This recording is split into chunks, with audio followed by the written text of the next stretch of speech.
Oui, la révision est une tâche permanente. Une tâche permanente. Même avant d'entrer en salle de composition, on peut réviser. Maintenant, il ne faut pas se surcharger à travers les révisions. Il faut parvenir à créer un vide dans la tête de manière à ne pas s'embrouiller. À quelques jours des examens de fin d'année, l'heure est à la dernière ligne droite pour les candidats. Dans le département des collines, élèves et encadreurs redoublent d'efforts pour mettre toutes les chances de leur côté. Nous avons surpris un groupe d'élèves en pleine séance de révision intensive. Ici, les cours sont repris dans un rythme soutenu, une dynamique de groupe qui aide à mieux assimiler. Nous sommes à la veille des examens. Le BPC, c'est déjà la semaine prochaine. Le bac, c'est le 16.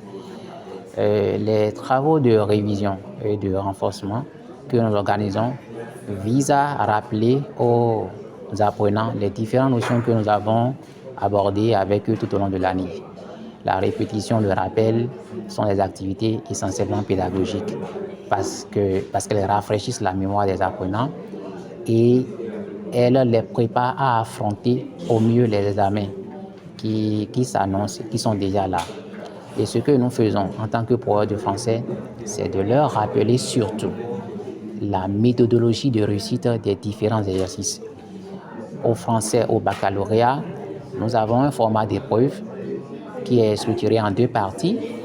Donc, dans nos séances de bachotage, nous revenons sur la façon dont les apprenants doivent réussir la première partie. C'est une partie de compréhension des tests.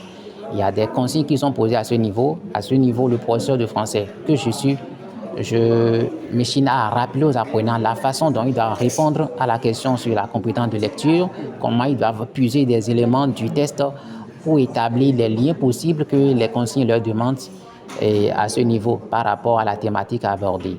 Et c'est après cela maintenant que nous revenons en détail sur la méthodologie appropriée pour chaque sujet, à savoir la contraction de test, le commentaire composé et la dissertation. Chaque sujet avec sa méthodologie.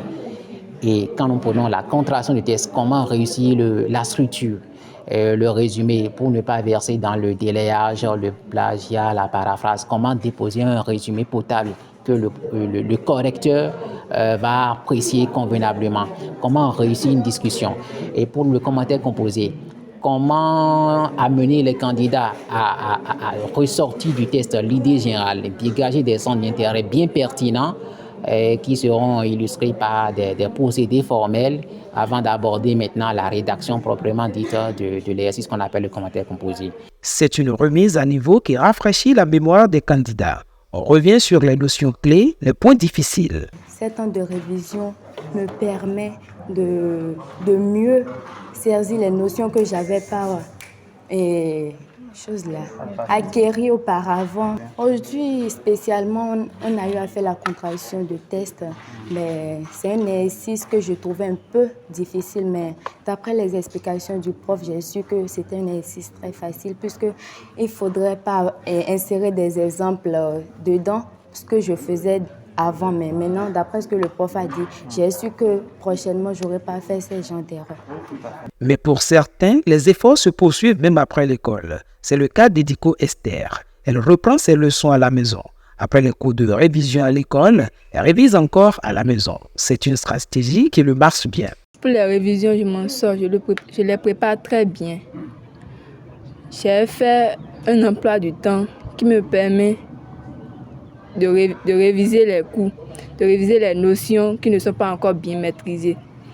Pour l'emploi du temps, j'ai pris la résolution de me réveiller les lundis pour réviser les cours d'histoire géo et les mardis pour réviser les cours de physique et de mathématiques, les mercredis pour réviser les cours d'anglais et d'allemand. Je traite des exercices et je traite aussi des anciennes épreuves. À l'aide des explications du professeur, je fais des exercices sur les cours que je n'ai pas bien maîtrisés. Et si je ne comprends pas quelque chose, je demande au professeur. À travers ces efforts soutenus, c'est toute une jeunesse qui croit en l'avenir. Les heures de révision aujourd'hui pour écrire demain les premières lignes d'une réussite tant espérée.